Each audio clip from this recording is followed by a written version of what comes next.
So, good evening everyone, brothers and sisters, Jai Shri Mataji, and welcome to another evening where we are united through the ethers to enjoy our own company, our company with each other in some magical way, which we can experience through our Sahasraras. So, nothing very radical this evening. I just think it's a good idea at the end of the day, like some of you probably had. We just settle down, get ourselves centered, and if people find that difficult, you can just remember that image of the chakra chart with the 3 channels and the chakras shown. So if we need to put attention to a chakra, we can do that individually. Otherwise, we just try and put our attention on that central channel that runs right from the bottom of the spine, right through our being, right through the top of the head and out. And it's where it goes out that we all have our yoga and we all get united. And which we can all feel when we're united, when it really works, which is pretty magical.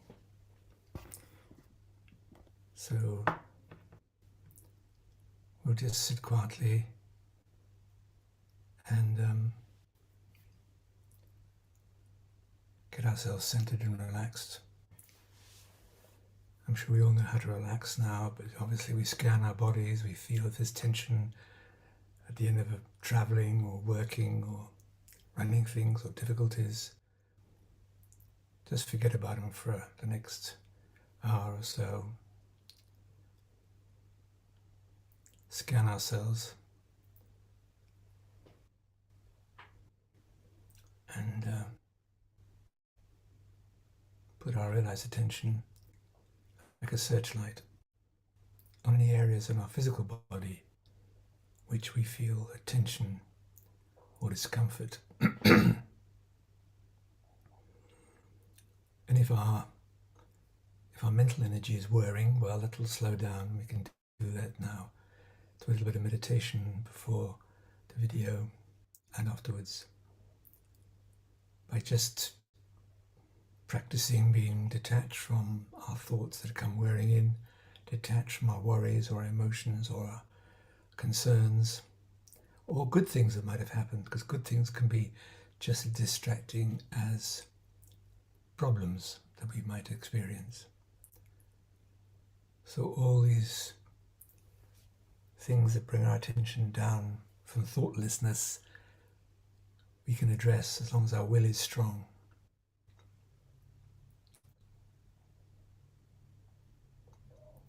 So we'll raise our Kundalini in a minute, but we'll get ourselves centered and calm down first. It's much more effective then. I'll just put a little bit of music on, and we'll just sit for 5 minutes, gathering ourselves.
So again, we'll just scan our bodies, relax ourselves sitting upright, spine as straight as possible.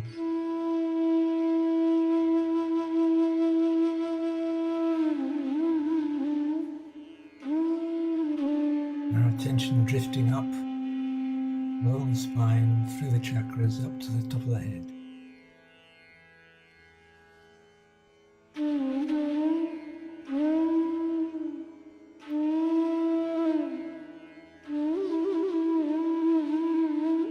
To the top of the head and beyond if you want.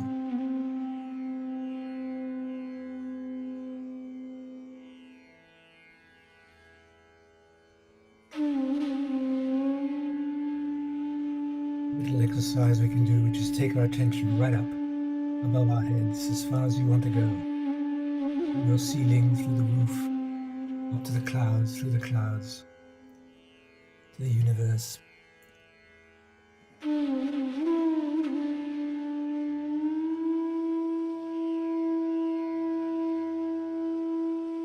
And then bring it gently down, down, down, back through the roof, through the ceiling, back to the top of our heads. Then down, gently down the spine, through the chakras, right down to the Muladhara. And then through the Muladhara, down to the right, as far as you want to go.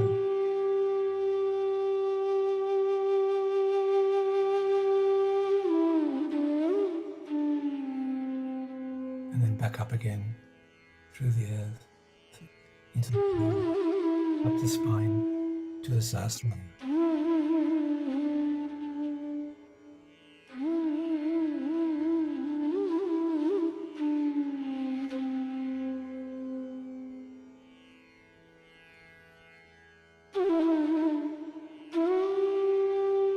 Let's check our breathing, nice and deep and slow.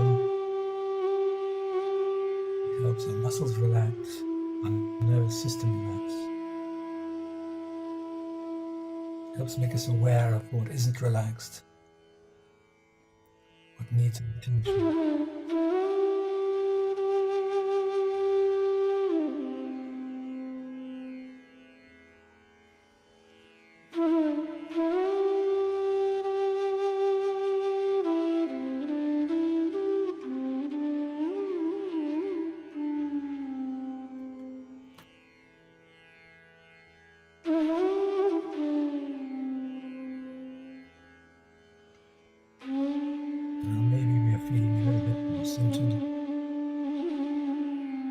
From the Sahasrara, let's watch and probably hear in our heads our thoughts coming and going.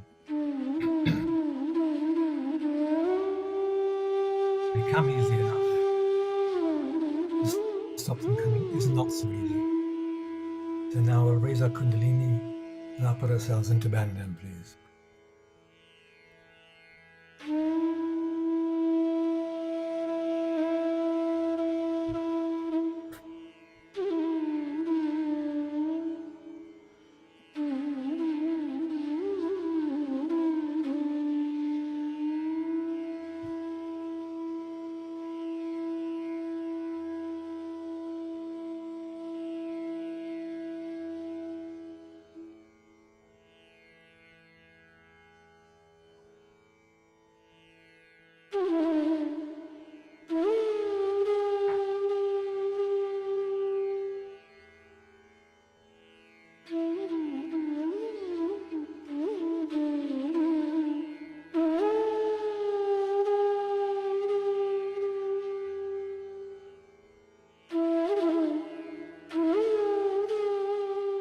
And then we all put our attention on our Sahasrara at the same time. Usually one can feel the effect of this.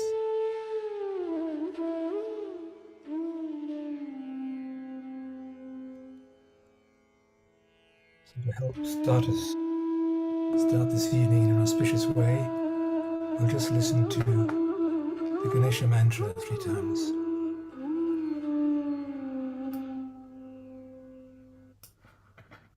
And we'll stay in meditation afterwards for a little bit, just to help continue keeping us centered.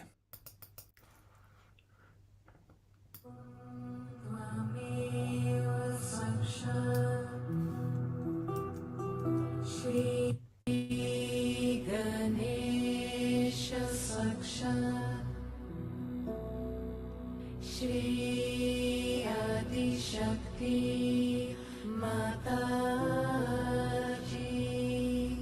Shri Nirmala Devi Namo Namaha. Om Tvameva Sakshat Shri Ganesha Sakshat Shri Adi Shakti Mataji, Shri Nirmala Devi Namo Namaha.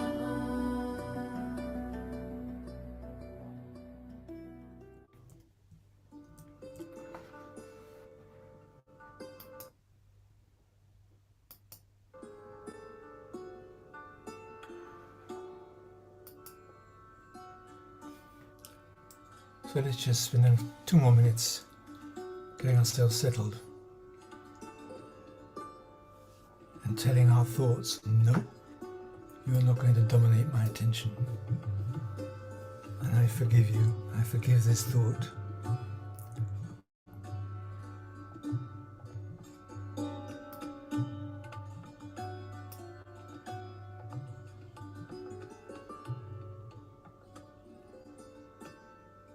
I forgive, I forgive, I forgive. That really bores our busy mind. Let's look and see where our attention's gone in the last few minutes and gently bring it back to the top of our heads.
So we'll stay in this nice state and watch an extract of a video of Shri Mataji.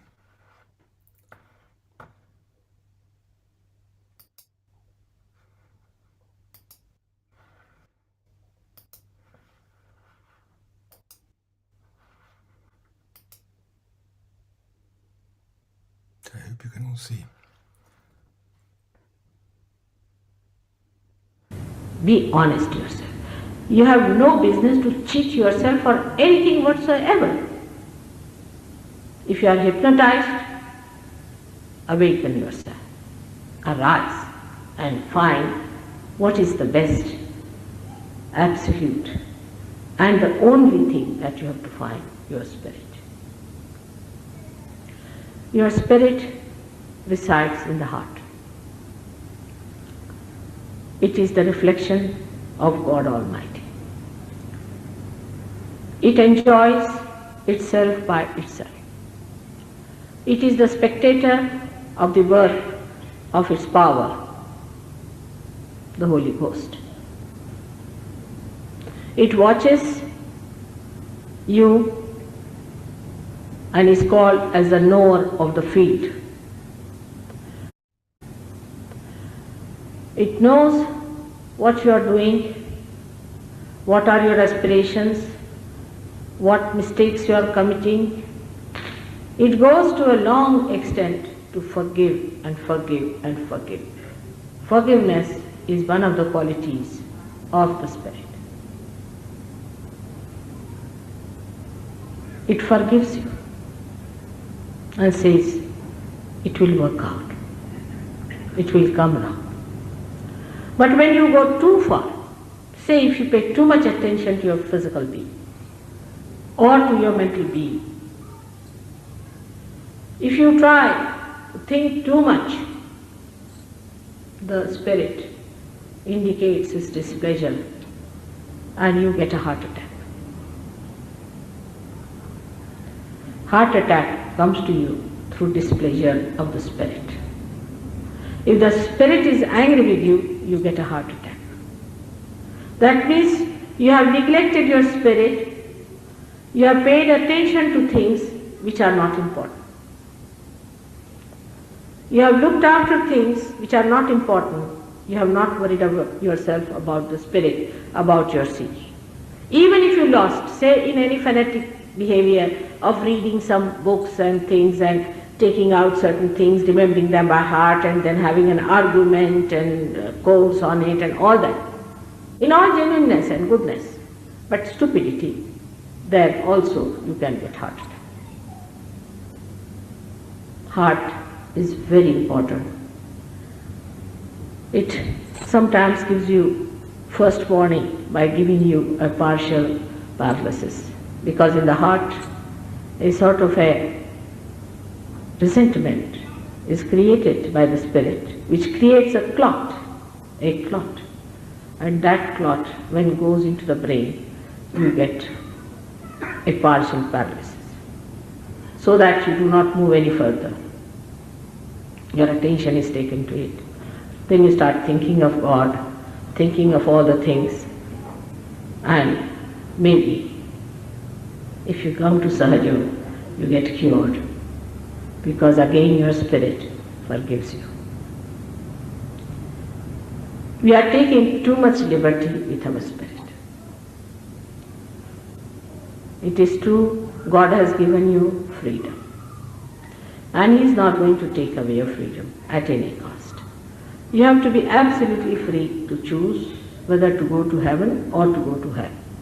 He is not going to force you. Only thing one can do is to explain to you and tell you that this is the way you go to hell. Even then, if you want to go, then what can anybody do about it? Even God. He doesn't want to challenge your freedom at all. He doesn't want to make you in any way bound to Him, like some people are bound, just bound without understanding. But He wants your complete liberation. So first stage is that you have to choose your liberation through your own freedom of choice. Now, up to this point, till you were human beings, there was no choice for you.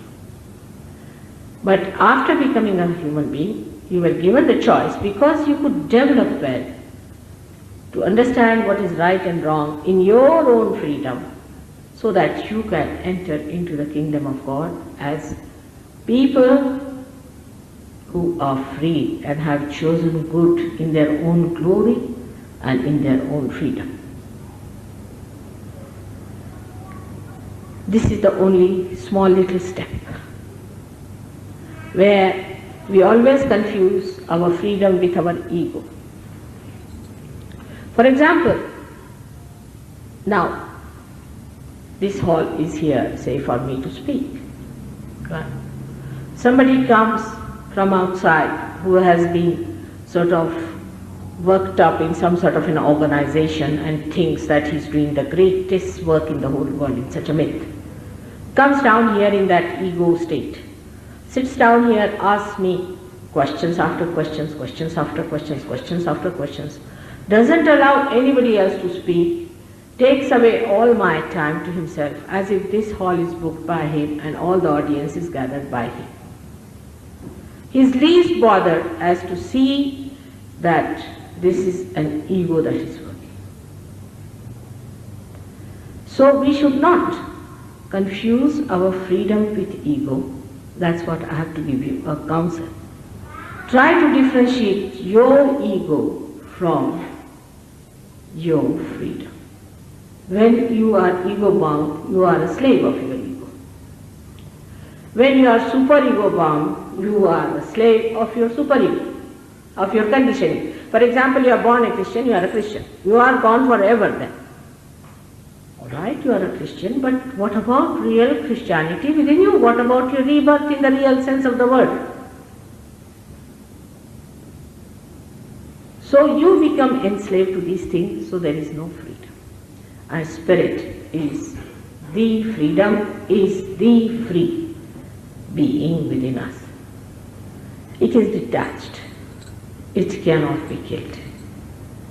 It cannot be blown away. It cannot be burnt away. It is eternal, Anant. It is eternal. That spirit is joy. That spirit is the source of joy. That emits joy. Joy is different from happiness and unhappiness. Ego, when it feels pampered, it feels happy. I like it, I like it. This I business is ego pampering. That is not joy, because you like to drink today and tomorrow you don't like to have a headache. It has the double side of I like and I don't like. You like something through your ego, dislike through your super ego. So it is a one coin and they have two faces, one is happiness, another is unhappiness. Joy is beyond that. Joy is a drama. Seer is a witness. You see a drama, you know it's a drama going on, you just watch it as a drama. You are not involved and you are seeing it and enjoying it. You are crying if you see something, you are weeping, but you know you are not that. It's a drama. Seer, the witness. Your spirit is the witness. And when you become the spirit, you become the witness. You become the witness. For example, you are seeing something through a window. There's something exists in the window, for example. Now you enter inside the room and you see through the window. Your conditioning is like one wave arising in you as a thought which comes from the past. It rises again, another thought comes up and goes in the past. First the past thought is there and then another future thought is there, it disappears. You see the thought rising but you can't see the disappearing of the thought. In between that is the present. That's the place is established, that present is established when your attention becomes enlightened by the Spirit. Either you think of the future or of the past. But I say now, at this moment, at the present, you cannot stand there because your spirit is not enlightened. Because spirit is the present. When you get your realization, you find that you are not thinking of the future or the past, you are just enjoying. Everything becomes different. The whole life becomes a drama and the joy out of it starts coming out. And you really enjoy small things here and there. And you really understand how much joy was lost before realization. This is not your mental thing that gives you joy. But the joy pours on you from your head just like this, a cool thing starts pouring down. As some people have a feeling of the tension rising up, it's the same way a cool sort of thing, flow of joy you feel in your whole body pours out. Sometimes this cool breeze that rises in the head also starts becoming like a fountain pouring down that joy. You look at the pictures, for example, see this star of Moses. You see David's star, you see that. When you see that, you can think about it. Or else you just watch this. Watch it and don't think. The joy of the creation of that thing, whole thing, becomes one with you. Like all the creation around, a lake is completely felt in the lake if the lake has no ripples. Completely. In the same way, all that is joy, the Creator, whosoever it may be, has put there. You get the complete joy within yourself because there is no thought. There is no barrier, no conditioning. The whole thing becomes one with you and you start feeling extremely happy, extremely joyous. A feeling which is indescribable. It is to be just enjoyed, to be felt. Like Kabira was asked, why don't you speak now? So he says in Hindi language, he's one of the terrific poets we have. He says, Jab mast hue fir kya bole?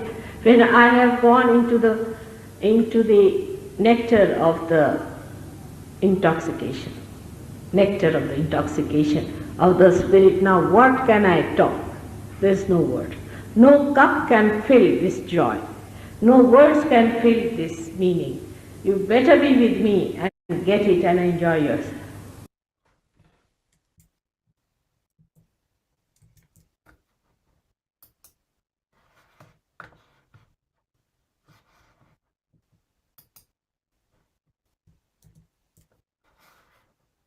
Me. Okay, so let's just stay quietly in meditation.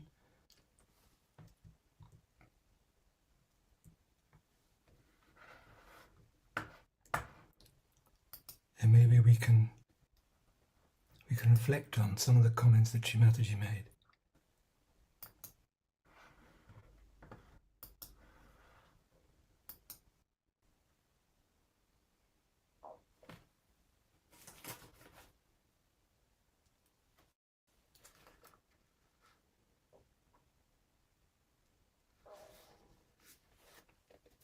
She talked about one of the main qualities of our spirit is forgiveness, that this beautiful energy forgives our errors, our mistakes, our wrong paths.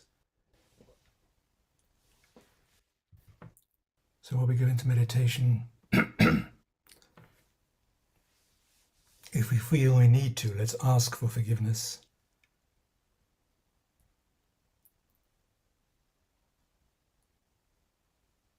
If we perceive that we need to be forgiven for any mistakes we've made or errors in treating others or ourselves, or what we've done, blah, blah.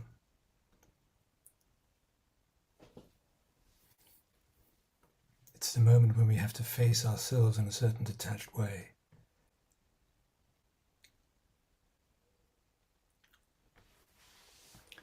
And Shimataji also mentioned the power of the ego, and of course our ego does not necessarily like to have a torch or a bright light shone on it. And to ask for forgiveness by our Saj Yogis, and I reckon we can detach enough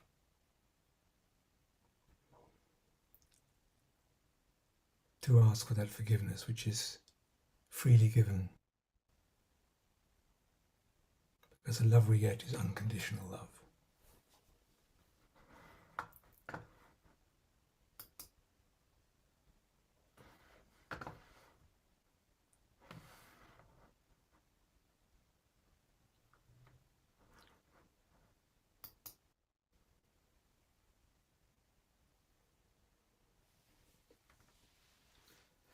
Of course, to see our own egos is really quite difficult unless we get right in the center, into the present.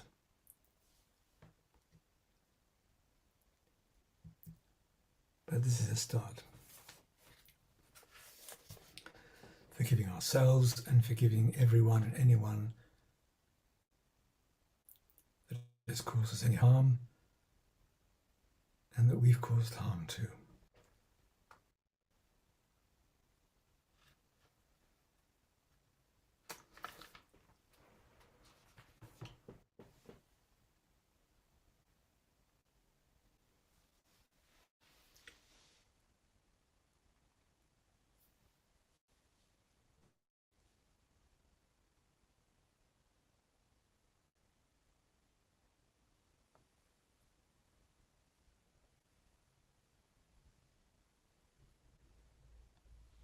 And that forgiveness comes from the highest parts of us, beyond,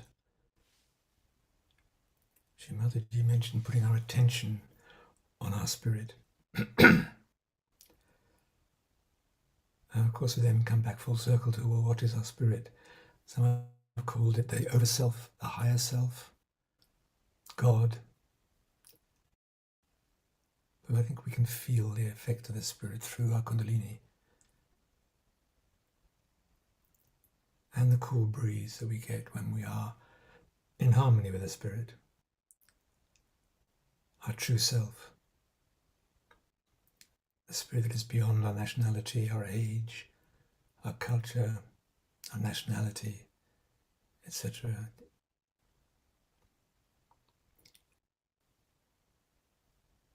Which can be very difficult for our linear mind to grasp. So let's not try.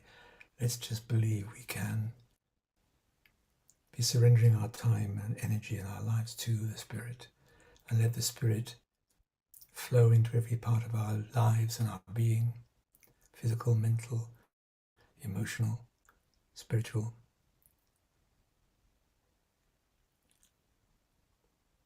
We can let that spirit shine out, which of course changes everyone or affects everyone you meet, and it affects your environment.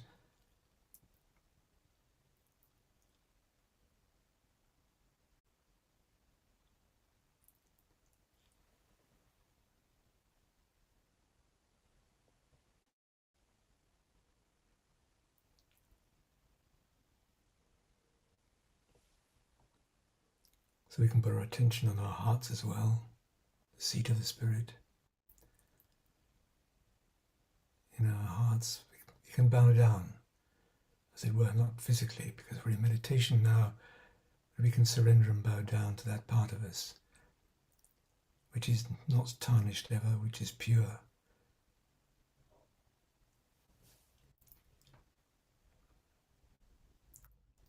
And which has probably guided us all to be together at the lotus feet of the Adi Shakti, whether that was for real or now whether it's just in our Sahasrara.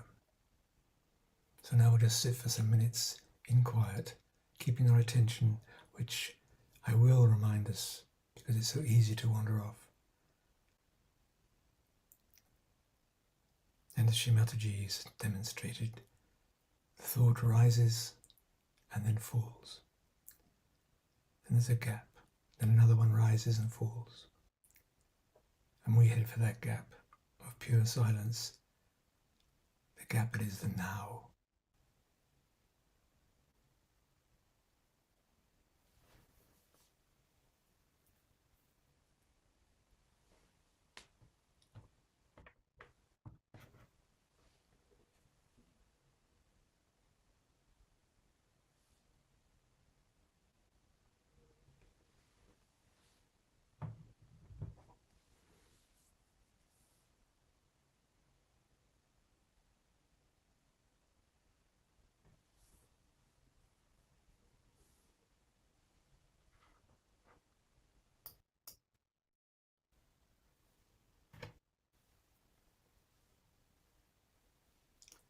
And if we need to help with Kundalini, we can always run our right hand up along the front of our body from level with the Muladhara, right up the front and through the top of our head 2 or 3 times, which helps our Kundalini rise.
let's just check where our attention's gone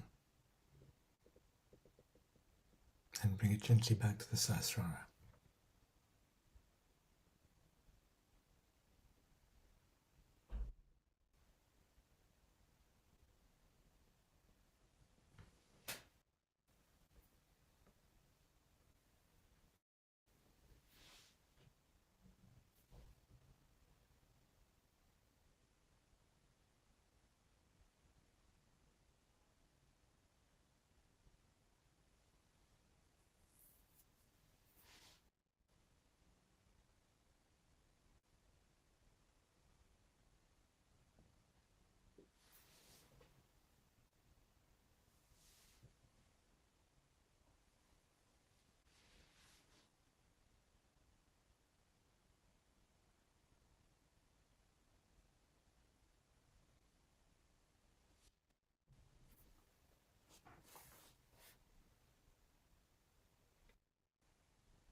Again, just to repeat, putting our attention on our spirit.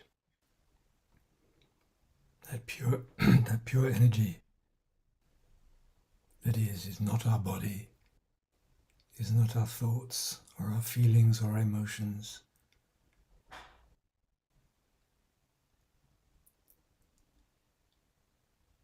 It's not the identity, who we are, our nationality, our culture, our role in life.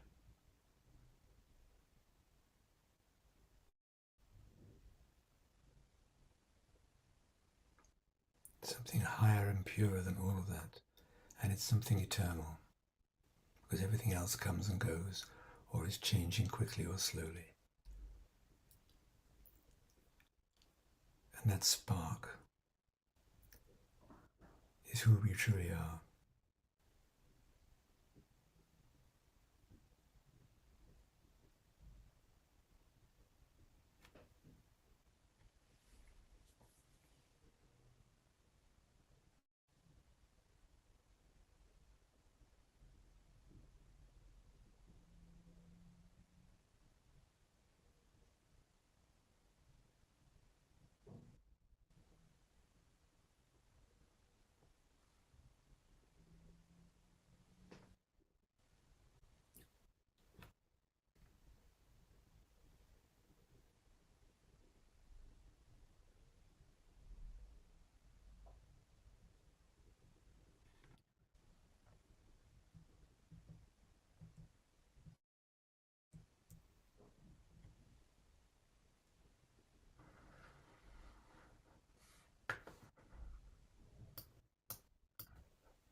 So now we can raise our Kundalini and put ourselves in Bandhan again.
So that brings us to the end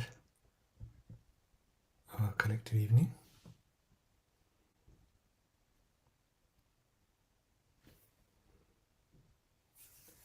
So I wish you all a very good life, a good night, a good day tomorrow, a good week, and a good the rest of your life.